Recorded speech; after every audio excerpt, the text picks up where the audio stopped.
Nisargadatta used to say, "You have not understood until you have solved the riddle of the one who thinks he has understood."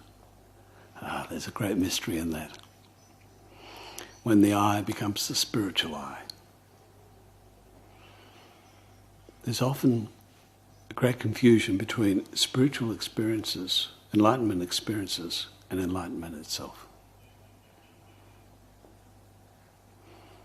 And people often trot out their experiences as some sort of badge of honour or some sort of proof point. Spiritual experiences are just that, experiences. Come and go. And in the seeing through, non-conceptual awareness is always happening. And every human being tastes, many, many times a day, thatness. As simple as good conversation. When you're so connected, you're so engaged, heart to heart. There's no you, there's no me, there's simply the flow. That's it. Being so present to an activity, there's no sense of I, there's simply the flowing activity.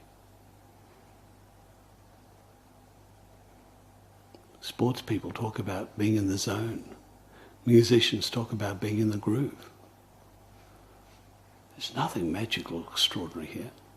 Every human tastes, and tastes many, many times a day, what we're talking about here.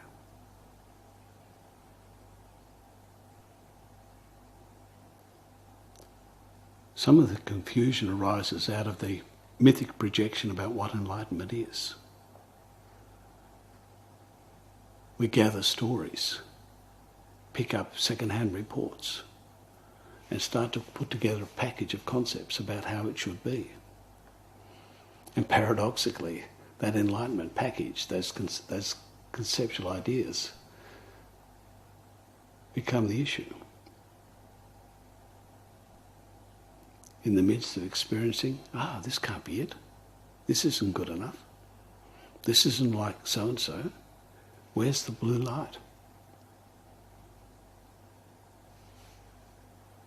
Whatever's arising is whatever's arising. A hint is to simply embrace whatever is appearing as it is.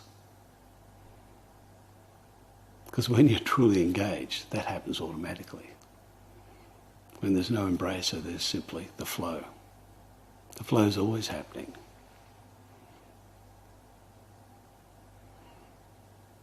We fall into this. And then superstitiously attempt to recreate the behaviours, the activities, or the exercises that got us into that place. It simply happens. And when you see that everything you do is it, how could you not be here?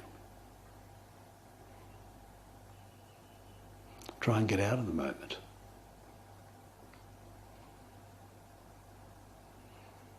And even the thought you're not here, that's it also. So Pete, what's wrong with right now if you don't think about it?